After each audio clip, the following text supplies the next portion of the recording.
నాకు ఈ న్యూస్ విన్నాక చాలా హ్యాపీగా ఉంది. ఎందుకని అడగరేంటి?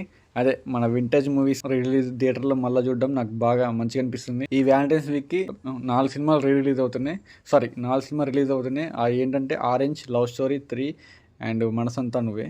వీటికి నాకు ఒక విధిరాని అనుబంధం ఉంది. అప్పట్లో నేను ఈ సినిమాలు నైట్ 2 అయిపోయేది చూసేటప్పుడు. సో అదంతా అప్పుడు జరిగి ఉండే. సో ఇప్పుడైతే వీటిని రిలీజ్ చేయడం అనేది చాలా ఆనందకరంగా, ఆహ్లాదకరంగా ఉంది. ప్రతి సినిమా కల్ట్ మూవీ. ఇందులో తీసి పాడేసేదాకా సినిమా ఏది లేదు. ఆన్ పర్సనల్ నోట్ నాకైతే 3 ఆరెంజ్ అనేది చాలా నా క్లోజ్ టు మై హార్ట్. నా best favourite movies 3 orange, KGF ఇవి నా బెస్ట్ అంటే బెస్ట్. నా హార్ట్కి టచ్ అయిన నా హార్ట్లోనే ఉంటాయి ఎప్పటికవి. అంత ఇష్టం నాకు ఆ మూవీస్.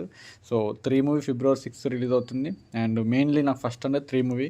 ఈ సినిమా అప్పట్లో ఫ్లాప్ అంట, డిజాస్టర్ అంట. సో సెకండ్ హాఫ్ తమిళ్ వాళ్ళకి అర్థం కాక ఫ్లాప్ చేసిరు.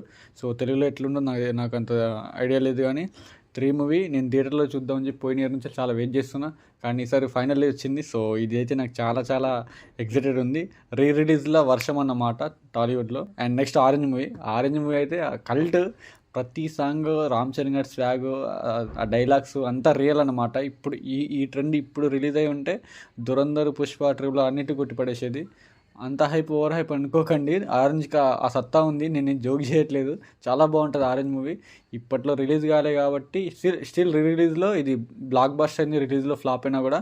So orange movie songs, BGM, dialogues, అసలు ఎవ్రీథింగ్, రామ్ గారి attitude, love formula, climax, everything peaked. కానీ క్లైమాక్స్ ఒకటి అప్పట్లో చాలామంది నచ్చలేదు. అంత లాగిలాగి లాస్ట్కి ఎక్కువ ప్రేమించాలని చెప్తారు కాబట్టి ఎక్కువ ఎవరికి కనెక్ట్ అవ్వలేదు. కానీ ఆరెంజ్ మూవీ అయితే నేను మ్యాడ్లీ వెయిటింగ్. February 7 వస్తుంది ఇది ఆరెంజ్ మూవీ. నెక్స్ట్ మనసంతా నువ్వే, రిమెంబరింగ్ ఉదయ్ కిరణ్ గారు.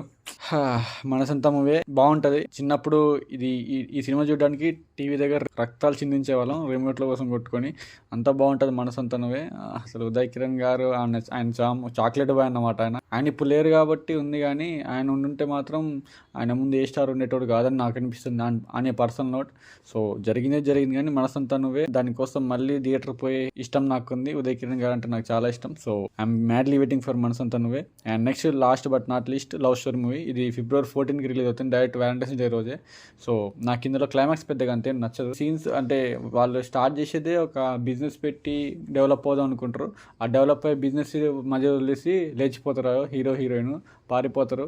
మళ్ళీ క్లైమాక్స్లో వచ్చి హీరోయిన్ వాళ్ళ డాడీని చంపేయడం, నాగ చైతన్య, ఇవి కొన్ని కన్విన్సిబుల్ అనిపించదు. కాంట్రాడిక్ట్ చేస్తారు వాళ్ళ పాయింట్ని వాళ్ళు. కన్విన్సింగ్ ఉండదు, కామెడీగా ఉంటుంది. సో స్టిల్ లవ్ స్టోరీలో నాకు songs, BGM, music, Sai Pallavi గారు, నాగ చైతన్య గారి యాక్టింగ్ అన్నీ చాలా బాగా నచ్చితే. స్టిల్ స్టోరీలో కొంచెం మనకి లాజిక్స్ ఉండవు, ఓన్లీ మ్యాజిక్స్ అన్నమాట. సో లవ్ స్టోరీ కూడా I'm waiting, madly waiting. Orange movie, 3 movie అయితే నేను పక్కా వెయిట్ చేస్తున్నా. ఇవి ఎట్లుంటో చూద్దాం, వీటి గురించి మళ్ళీ డిస్కస్ చేద్దాం. And that's all about this రిలీజ్లా వర్షం Telugu film industry. And please subscribe travel Pandu. And మీకు ఏ రిలీజ్ కోసం మీరు బాగా వెయిట్ చేస్తున్నారు అండ్ ఏ రిలీజ్ మిమ్మల్ని బాగా ఎగ్జైట్ చేస్తుందో కింద కామెంట్ చేయండి. 4కి 4 మాస్టర్ పీసెసే. ఒక లవ్ స్టోరీకి వచ్చి అటు ఇటు చేస్తే. Love you all, signing off, bye bye.